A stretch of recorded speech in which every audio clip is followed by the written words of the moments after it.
समझिए बात को। और नेक्स्ट क्वेश्चन जो बताऊंगा वो भी 4 मार्क्स का क्वेश्चन देगा और ये इस बार आने का चांसेस है, 90% चांसेस है अगला वाला क्वेश्चन जो बताऊंगा।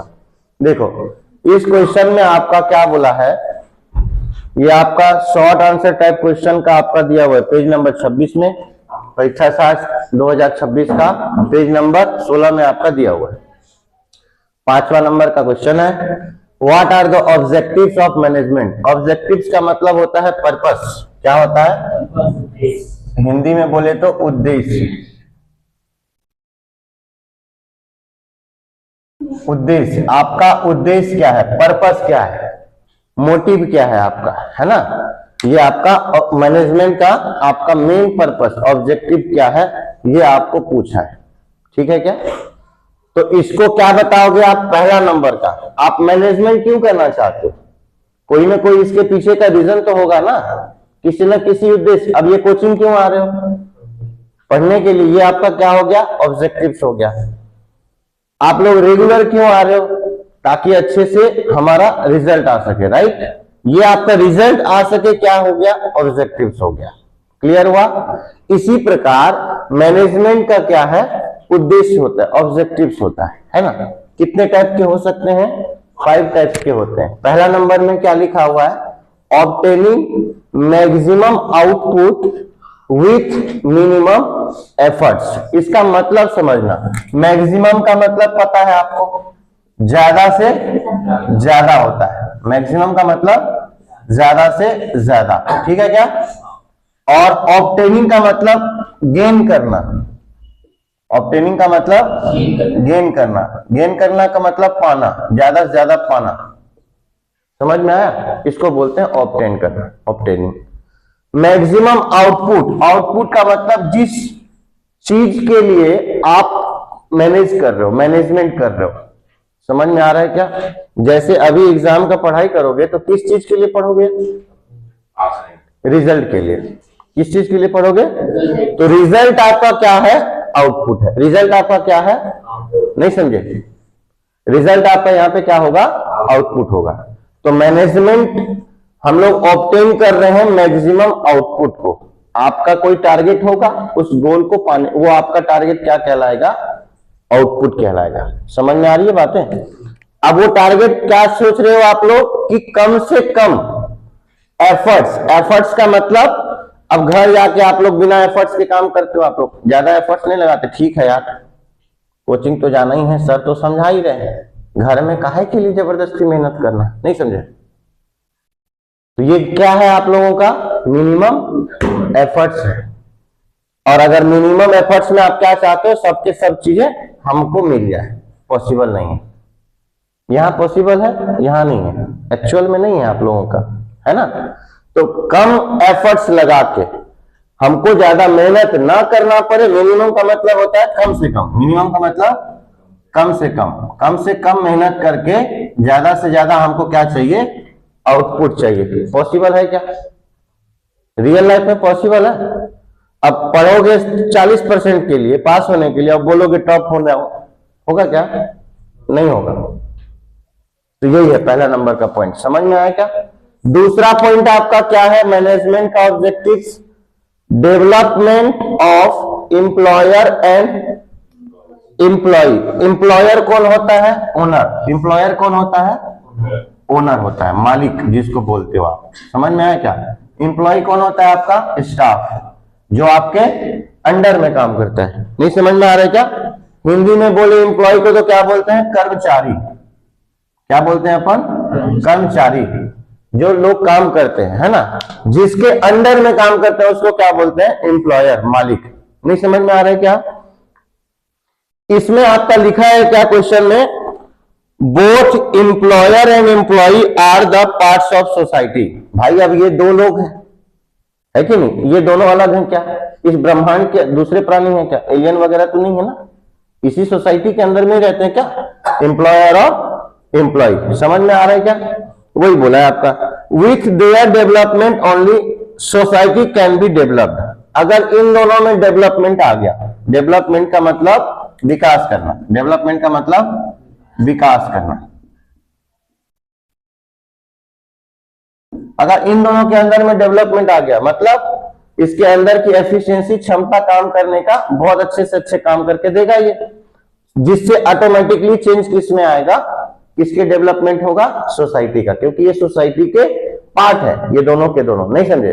तो ये अपने अंदर अगर बदलाव ला लिया, नहीं समझे, अगर अपने अंदर ये बदलाव ला लिया तो सोसाइटी क्या होगी, अपने आप बदल जाएगी, उसके अंदर में अपने आप बदलाव आएगा। ठीक है, समझ में आ रहा है कि नहीं आ रहा है? अपन क्या करते हैं, ह्यूमन नेचर क्या है, हम दूसरे के अंदर सोचते हैं कि इसके अंदर ये ऐसा होना चाहिए था, सोचते हैं ना, गलत काम हो रहा है तो नहीं, ये ऐसा नहीं होना चाहिए था, तुम लोग के दिखा, तुम्हारे पास में क्षमता है ना, रोड पे मरते रहता है लोग, अरे यार उसको कोई हेल्प करने के लिए कैसा जमाना आ गया, हम खड़े हो गए, हाँ बकवास है, हम खुद क्या कर रहे हैं, वीडियो बना रहे हैं, नहीं समझे? अरे तुम्हारे अंदर अकल है ना, तुम हेल्प करो, समझ में आ रहा है कि नहीं यार? हम क्या करते हैं हमेशा, हम क्या करते हैं, एक तो दूसरे पे गलती थोपते हैं और दूसरे में हम लोग चेंजेस लाने की कोशिश करते हैं, ये ऐसा होना चाहिए था।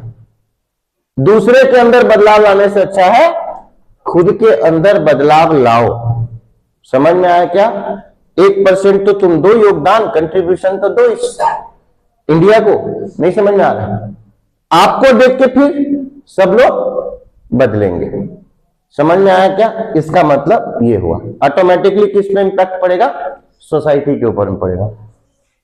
नहीं समझ में आ रहा है क्या?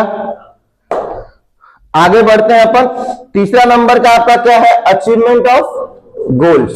कल ही बताया था आप लोगों को पिछले क्लास में, अचीवमेंट का मतलब क्या होता है, पाना। गोल्स का मतलब आपका जो लक्ष्य है, आप जो चाहते हो, आपका जो डिजायर्स है, उसको आप क्या करते हो, अचीव करते हो।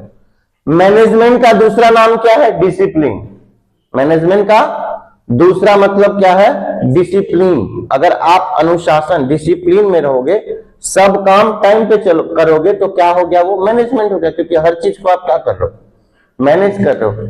अगर सारा चीज मैनेजमेंट के हिसाब से चले, सब चीज को मैनेज करके चल रहे हो, तो आपको कोई गोल को अचीव करने से रोक सकता है क्या? टारगेट तक हम लोग कब तक नहीं पहुंच पाते हैं, जब हम डिसिप्लिन को ब्रेक करते हैं, और किसी के अंदर नहीं है डिसिप्लिन। समझ में आ रहा है? तो टारगेट अभी से बनाओ और अपने आप को 2 महीना डिसिप्लिन में डालो, तब इसका इंपैक्ट आपको रिजल्ट में पता चलेगा। समझ में आया क्या? जिसका जो टारगेट है वो 100% कंप्लीट होना है, नहीं होगा फिर बताना मेरे को। जो टारगेट बनाओगे, जो 33% का टारगेट बनाएगा उसको 33% मिलेगा, पासिंग लाइक। जो 70 का बनाएगा 70 ही आएगा, 80 का बनाएगा 80 आएगा, 90 का बनाएगा 90 आएगा। क्यों? जो हम सोचते हैं हमारा बॉडी उसी हिसाब से रिएक्ट करता है। समझ में आ रहा है क्या? अगर 90% का टारगेट बनाओगे तो उसी प्रकार से डिसिप्लिन फॉलो भी होता है। समझ में आया? अगर 33% का बना रहे, छोड़ना यार, आ जाएगा, थोड़ा पढ़ के जाएंगे, फिल इन द ब्लैंक्स भर लेंगे, ऑब्जेक्टिव क्वेश्चन भर लेंगे, 1-2 क्वेश्चन पढ़ लेंगे, हो गया, 33% आ जाएगा मार्क्स। नहीं समझे? 90% के लिए क्या करोगे, पूरा पढ़ना, और पूरा पढ़ने के लिए क्या करोगे, ज्यादा टाइम लोगे। नहीं समझे? तो ये इंपैक्ट पड़ता है आपका मैनेजमेंट का और डिसिप्लिन का। क्लियर है क्या? नेक्स्ट पॉइंट आपका क्या आता है, social justice and human development. Human का मतलब सारे लोग, है ना, हम सब लोग। उसका क्या करना है आपका, डेवलपमेंट। डेवलपमेंट का मतलब सुधार बोलो या विकास बोलो, नहीं समझे क्या? फिर सोशल मतलब समाज हो गया आपका, सामाजिक हो गया, और जस्टिस का मतलब क्या होता है, न्याय।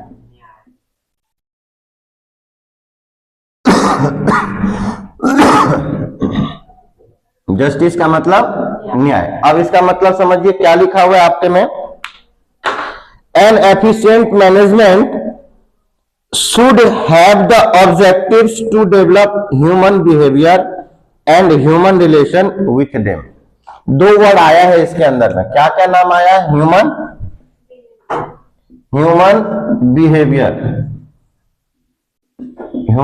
बिहेवियर आया है। दूसरा वर्ड क्या आया है आपका, ह्यूमन रिलेशन। ह्यूमन रिलेशन, जो कि दोनों खराब हो रहे हैं आज के डेट में, दोनों खराब है कि नहीं? ना किसी का रिलेशन अच्छा है और ना ही किसी का बिहेवियर ठीक है। बिहेवियर के ऊपर में क्या डिपेंड करता है, नहीं समझे?